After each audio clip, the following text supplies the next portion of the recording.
Welcome to my podcast, Today's Dream, Tomorrow's Reality. My name is Vickie Poole.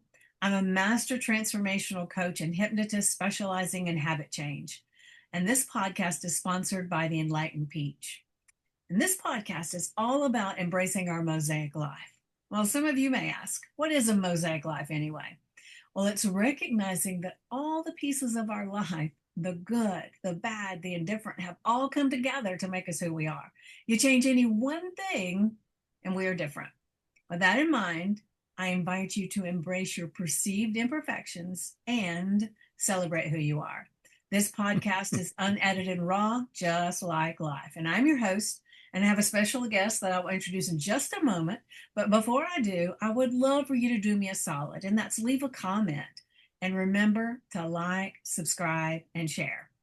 So now let's get started. So this is John Graham, and I don't really know John, but I saw him on, there's a little thing that I get on. It's about podcasting, and he was someone who was wanting to be a guest on different places. And when I read his stuff, it was like, oh my gosh, I have such a connection with what he's talking about that I reached out. And I don't do that very often. I usually let people come to me. And so I definitely reached out. And so I'm going to let him tell you just a tiny bit about who he is, and then we'll just kind of get into having a conversation. Go ahead, John. I'm very glad to be here, and I connected with your profile as well when I saw it, because it struck me as if we have a similar background in our experiences, and to a degree. And what happened was I've got a BA in psychology back in the '60s, where we were trying to save the world, except that we had no discipline and no structure and no respect for authority. And we just complained a lot, but did nothing. So the next 30 years, I went from career to career to career, looking to make a difference, but having no place where I could find where I fit. And that meant a lot of disruption for my family. And at 53, we decided, my wife and I, to open our own home as a shelter for people who were struggling as much as we had struggled. And after we did that, the Department of Corrections said, we have somebody coming out of prison. Could you help house him temporarily? And we did that. And over the next 25 years, we went from our own house to 21 separate houses and a staff of 10 people. And we've helped 2,500 men and women restart their lives after prison. And we did that for two reasons. Number one, it costs more in prison to house somebody than it does to have them in the community, working, paying taxes. It just makes sense economically. Why spend $109 a day when somebody could be paying taxes and buying goods in the community? And the other issue is it's a morally right thing to do. A second chance is what our nation was founded on. Every one of us came here from Europe and Asia and Africa for a second chance. And religiously, that's the foundation of our faith, second chances. So I found after 30 years that everything came down to being on the street where people were hurting and trying to make a difference. And here's the funny thing, in helping them, they helped me and made It me always a better is. person. And they made my faith stronger Yeah. by helping them. It's amazing how that worked. Yeah, beautiful. Well, I have a question for you. What led you? I mean, did you have an experience with either yourself or someone you know with the prison system, or how did it just kind of morph into the prison thing? Well, I'd never been in prison, but I'd always, I was homeless at one point because I was trying to write a book when I was 25, and I was in a camper traveling, and they repossessed my truck because I didn't realize you had to actually make payments. Uh, it's one of those middle class things that I rejected. Yeah. But my wife married me anyway, in spite of my Bless her heart. checkered past. And her friend said, "Don't do it, don't do it." But 48 years later, I send them cards saying, "We're still together." Ha ha ha. I love it. I love it. But what happened was I found that I just couldn't fit. I was a children's home counselor. I was a truck driver. I was a fireman, which is a great job, but I couldn't take that structure. It's a semi-military environment. And then I was a building contractor, and then I was a journalist, and I tried my hand as a minister. And here's where it got sticky, because you would think being a minister, you could be helping people. But unfortunately, many churches are about us, Hmm. not about helping them. Right, You're right. welcome here if you look like me and act like me and talk like me. But God forbid that you're one of those people. Yeah. And I found those people kept coming to my door and I couldn't help them. And so finally, I quit the church, which meant I lost my housing, and I was homeless again with my family. And that's when we said we're going to start our own shelter.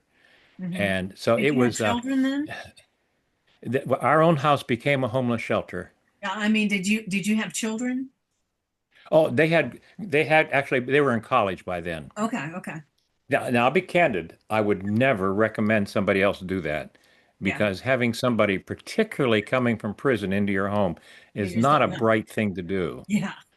But we were more motivated than we were bright. Well, sometimes that's good, right? It Because like, actually is. Zealotry can be blind, and God does protect the innocent and the stupid. So, yeah. and I think I was both. Well, when I was talking earlier and introducing you, I said that there was a connection that I had with your story. And so I'm just going to share really quick. I have an adult son that has been in and out of county jails and prisons since he was like 13. Yeah, And he's now in his 40s. And he would get out and then he would just go right back into doing the same old things. Now, his thing was usually like stupid things like not showing up for his probation, not paying his fine, so he'd get locked back up. So he did have some drug issues and things like that, but most of the time he went back into the system because he didn't follow the rules that they wanted him to outside. But right. they also, he went to a couple of rehab centers which were just glorified prisons because they were still in a prison system with the wire all around them and everything. They would take them out and let them work like dogs and then bring them back. And they charged them every single day for housing there. And then they took the money from the work that they did to pay for the housing. So when he got out, he still owed them money. It was bizarre. It was bizarre. But he got out this last time and he's doing amazingly well, I just will say. He's been out maybe a year, 2 years. I lose track of time, right?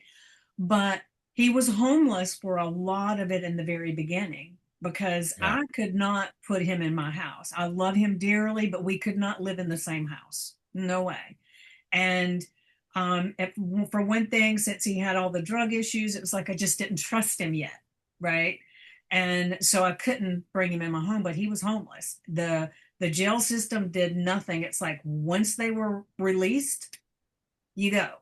And that's why so many of them end up getting back in trouble because they're in between this place where nobody will hire them, and then they're in the place where they don't have an address, so they can't find a place. And he did one of the times he was living in some of those extended stays, one room with a bathroom and a little vanity, and he was paying like $400 a week to live in this place.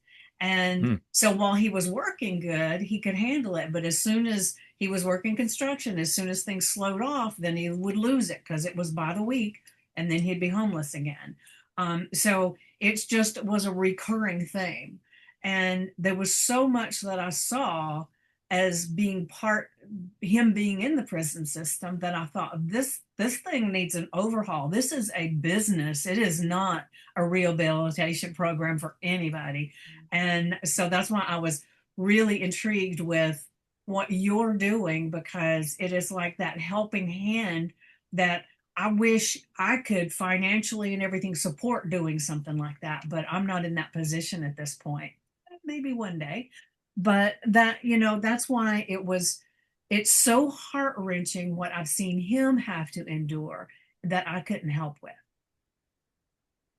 Your story is actually very common, far more common. We like to think it's again those people, but Mhm. what we when we started our program back in 2002, we had our first inmate coming out of prison. He was fully released legally, and he was coming from Cleveland, which is predominantly black, to Western Ohio, and our small town was predominantly white. So there was a natural fear among the people that those people are coming, and we Mhm. always think in racial terms. And there was an uproar. There was petitions. There were calls to the city council. There were ordinances passed. There were threats. Meetings were extremely heated. There were lawsuits thrown around. I had death threats, police Oh my protection. gosh. It was tough. It was Yeah. tough. And what we found was eventually we're able to develop a cooperative agreement with the local county probation office. And those people became my brothers and sisters or my nephews, my grandchildren. And Okay. people found out that we were now helping their kids, not Cleveland people. And that made a difference because they began to accept exactly your story. It's us. Hmm. And drugs changed everything. Yeah. And then we have either before or after mental health issues, Hmm. whether it's a cause or result. That's not my call. But 80% of my people who are in our houses have mental health or drug issues. Yeah. Yeah. And I'm the first to accept somebody and the last to reject them because of their issues, as long as you're willing to try. That's the Right. point. Yeah. Yeah. In fact, I just had a letter yet today from a woman who read a book I had written on second chances, and her son was an addict. Had gotten addicted at 19 to oxys, which was very common back then that day. That was Yeah. 20 years ago. And they went through hell and back, the father was a cop, so they had the opposite side of the pendulum, and their son was struggling for 20 years with it. But now, 23 years later, he's been through rehab and he's made it. He's 42 years old, and they feel like he's turned a corner. And that's why we give second chances for people like your son, because Hmm. you never know when that one more time will be the one that Right. catches.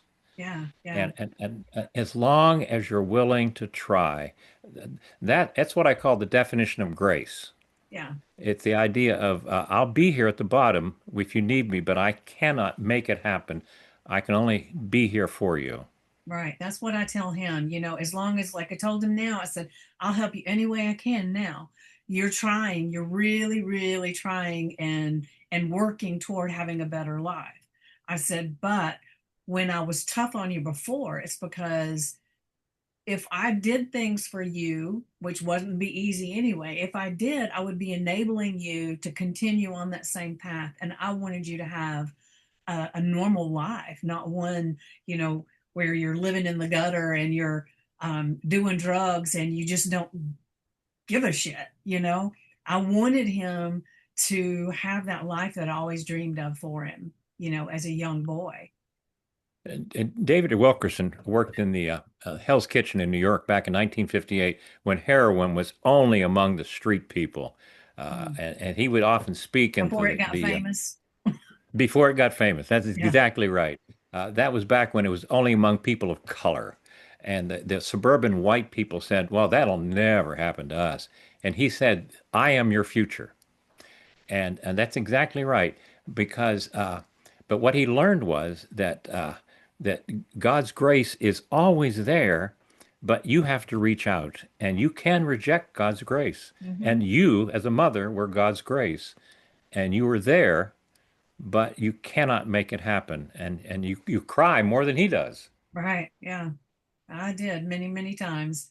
And Yeah. it's a very difficult thing for any parent to see their child floundering and they're making such bad choices and you can't seem to to get through to them. And it's really, you just feel so helpless. And that's a lot of his life. I felt totally helpless.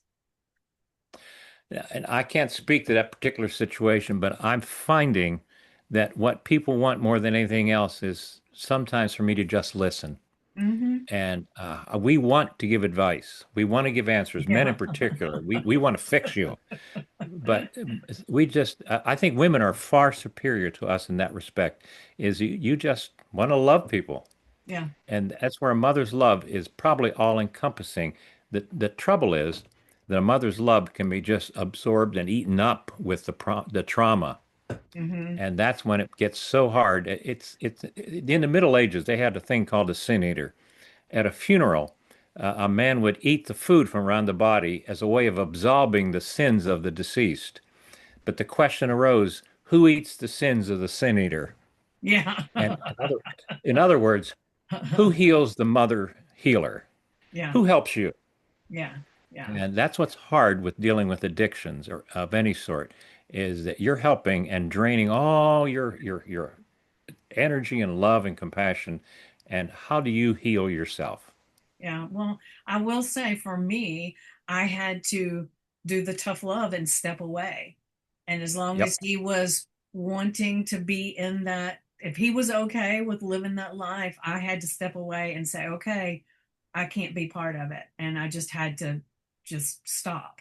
And which was very hard for me. And so once he was able to start doing having a different mindset of he didn't want to live that way anymore, then I stepped in and said, okay, now let's have conversations, let's see what we can do. And so it was tough, but I feel like right now he's on it's not easy for him by any means, because he was incarcerated for a lot of his life, in and out. It wasn't like he was in there for 10 years at a stretch or 15 years at a stretch. It would be like 3 years, or then it'd be 5, and then it'd be 6 months. But it was like he would just continue that, what is it, their hamster wheel, whatever it is that they do, because most Yep.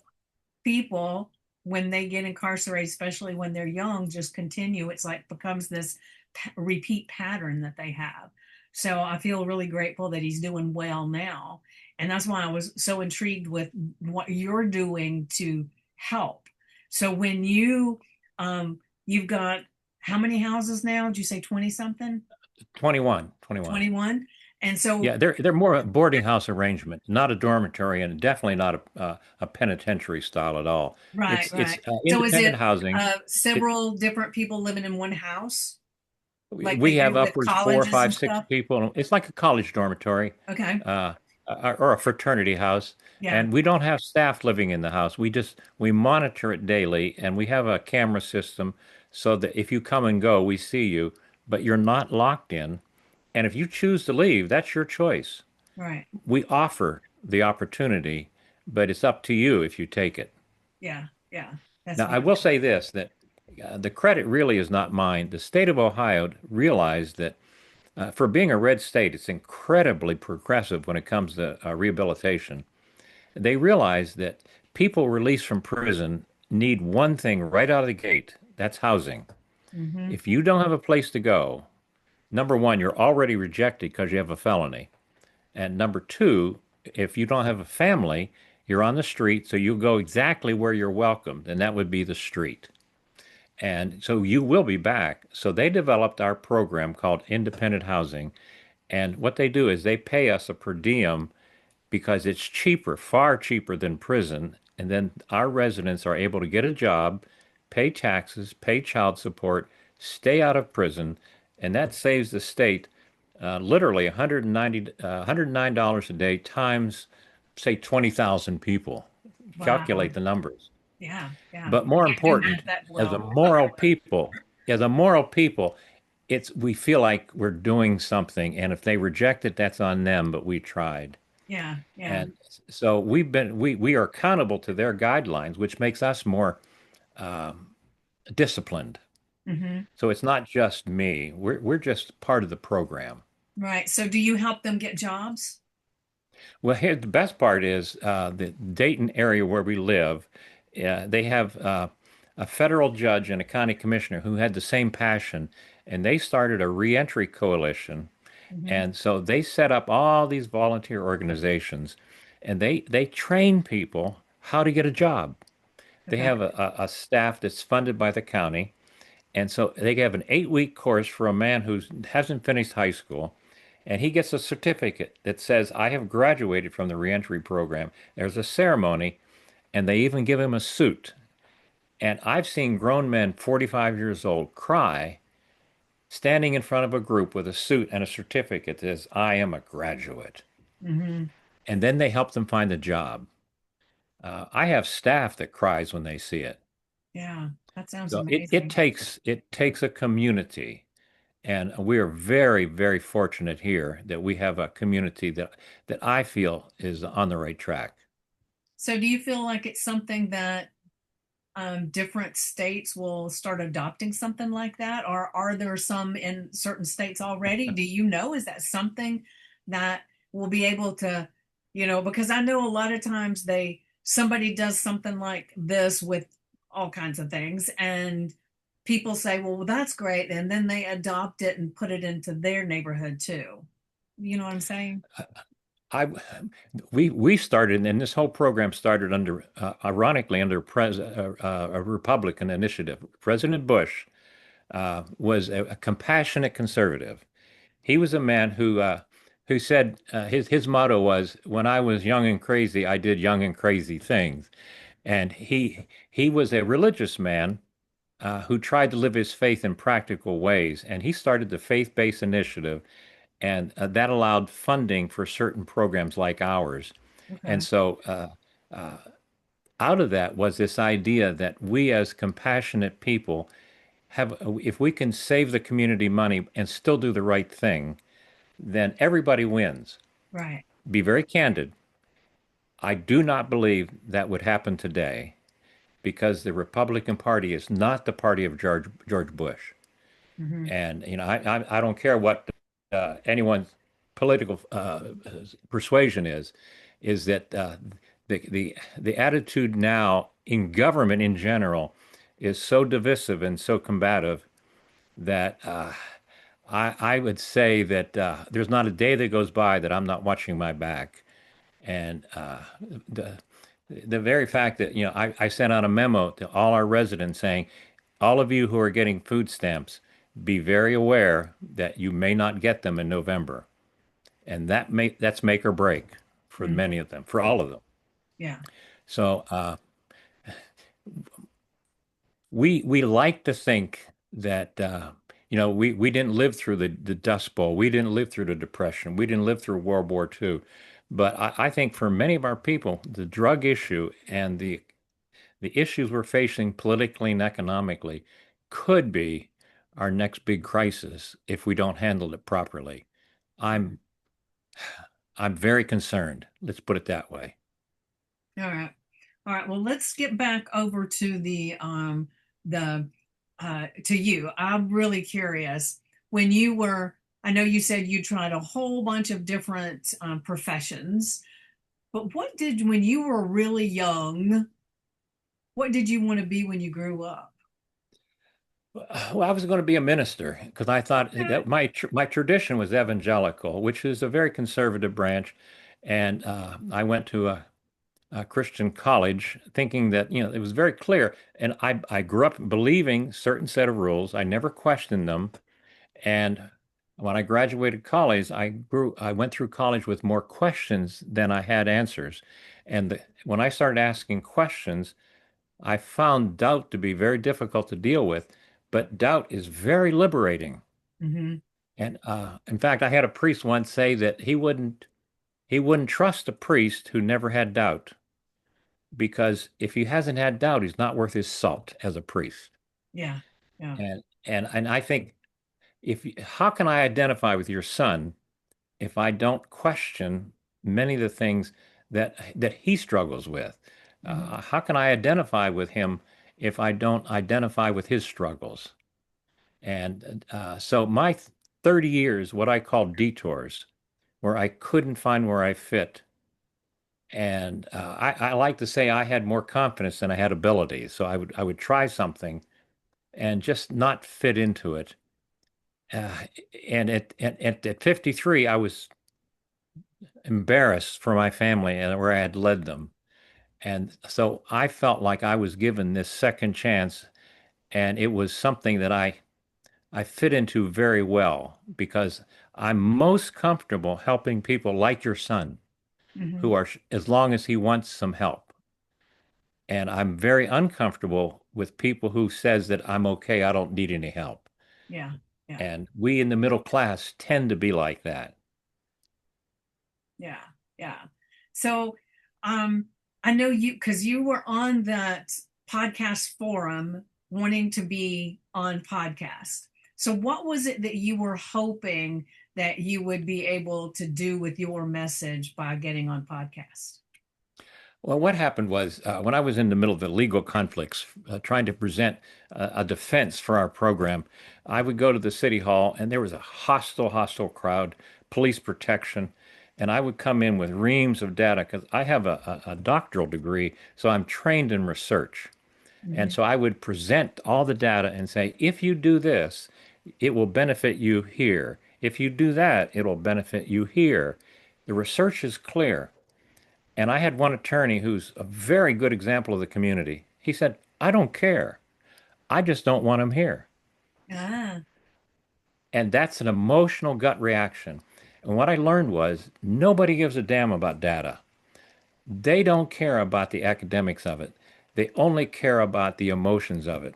they want to know And how a it's going to perfect affect example, them. a perfect example is if I were to present to your audience today a documentary on lifeboat safety and say, we're going to go on a lifeboat, a life cruise on the ocean, and we're going to have a documentary so that you're prepared for this trip, nobody would watch that documentary. Hmm. But if I presented a movie set in 1912 with Jack and Rose on the Titanic, you would all watch it, and everybody would say, the next time I go on a boat, the first thing I'm going to do is look where the lifeboats are, Yeah. because that was an emotional lesson. So I wrote a book called Running as Fast as I Can about a boy who grew up in abuse and poverty, and he was struggling to find his place when he had no background, and he spent years making mistakes. Even though he was running as fast as he could never catch up to what he called normal people. And what I learned was that is exactly the people I deal with. Yeah. They were dealt abuse, they were dealt a drug addiction. I had one son today said, my mother put a gun to my head when he was a child. I had another guy say, my mother was my dealer. She was the one that supplied me. And she's also the one that turned me in for the fee. So this these are people that they are doing their absolute best, but it's never enough. And what I found with this book was the lady who wrote me today said that I identified with every page of your story, including my son who was addicted at 19, and I cried all the way through your book. Now, that woman will pass on that story of second chances to others.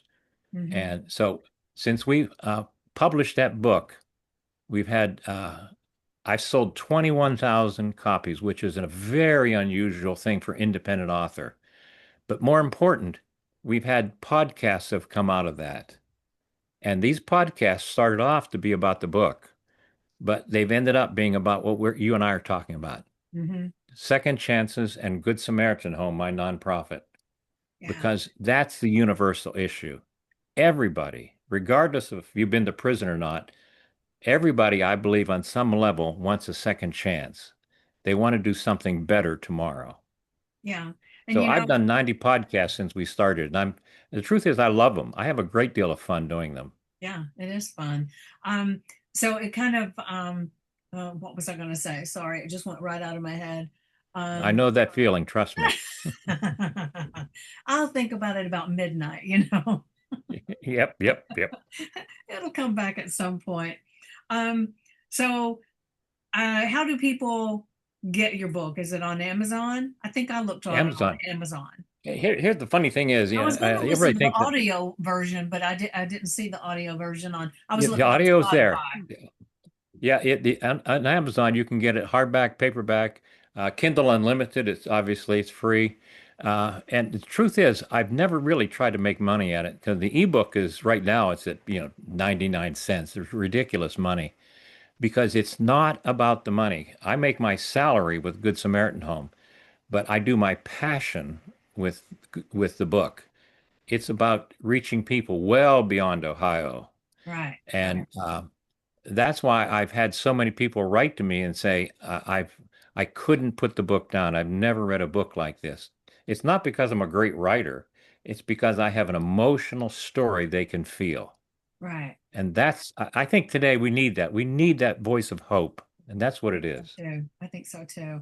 Well, I commend you for finding this place. Oh, I know what I was going to say. See, I knew it would come to me. When you're talking about second chances, it's not, and this may not sound like it's relevant, but to me, there's a lot of people that maybe have never had a problem with drugs, never had a problem with any of that stuff. They haven't been in jail, but they've gotten to this place in their life where they're ready to retire. And then it's like, now what? And it's almost like then they have a second chance to to build something that maybe they dreamed of years ago. So to me, that's kind of second chances too. Does that make It's sense? not uncommon for retirees to say, how can I go into a nonprofit and help somebody else? Yeah. My daughter, who's been in business for 20 some years, is looking at how she can help us with our work. Hmm. And ironically, my son is a policeman and he'll be looking at retiring, looking at a second career. So what we are doing, this idea of second chances, is not a negative like it was for me. For him, it will be a positive. Yeah. Yeah. By the way, Vicki, we had a joke in the family that my son's a cop, so he would lock him up and then I would bring him home. I love that. I love that. Well, John, this has been definitely a pleasure, but we're just right at time, it looks like. And so I want to ask you, is there something that you wanted to say, you wanted to share in this podcast that maybe I haven't led you to, or we just haven't discussed that you don't want to get off here without having said? uh, since there's no money really in it for me, I would encourage people to read the book because it's I think it'll touch you in some way. It can be found on Amazon, running as fast as I can, or look up Good Samaritan Home in on the web and check out some of the work we do. And you're welcome to contact me because I've had people call me and say, I have a son who, I have a daughter who, Hmm. and I try to be very accessible because at my age, I'm not here to be famous. I'm not here to be rich. I'm here to help somebody as I pass along, so my living is not in vain or in Right. for just my own ends. Yes. One thing I've always said is I want to leave this world better than I found it. And that's the main thing.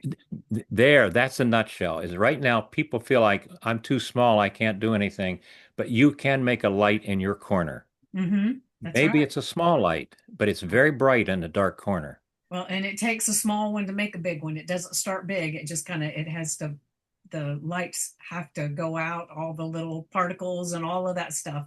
So it starts with a little spark. I never envisioned 21 houses and 2,500 men and women when we first started with our first person. Never saw it coming. Ah, beautiful. I love it. I love it. All right. So, really quick, one thing I just thought of is I want to ask that you were saying you never envisioned it from the first person. What do you envision now? I'm working on a sequel because I'm trying to reach the broader audience because Hmm. I'm training my staff not just to do the work, but I'm training them to have the spirit. Hmm. What I look for is somebody who says he deserves to be terminated. How can we keep him? That's the Hmm. spirit of second chances. I love that. And we are at root a faith-based organization, but our faith is not to change you, it's to serve you. And the changing is in God's hands, not mine. Right. Well, just from talking to you, I can envision it becoming something a lot more broader than what it is now in a very short period of time, especially with you getting on the podcast, getting the word out that this even exists, might put that in somebody other people's hearts to do something similar. Well, they've changed me because I came into this broadcast coming out of the hospital today, and I actually feel healthier than I have in a long time, thanks to you. Ah, wonderful, wonderful. All right. Well, we want to leave everybody with an amazing feeling as they've been. I hope everybody has felt it that I have, because you've such a glow about you with your heart, and so I appreciate you being here. And one of the quotes that I always love to leave everybody with is, the best way to predict the future is create it, and that's what you're doing. You're creating Excellent. a better future. Excellent. Excellent. Be a change. That's right. That's right. All right, everybody. I hope you've enjoyed this as much as I have. Make sure that you leave a comment, ask a question. John can come back and he can look at it, and definitely share this out with other people that may really, really benefit from feeling the heart of this man and what's going on. So I will see you guys soon. Mwah.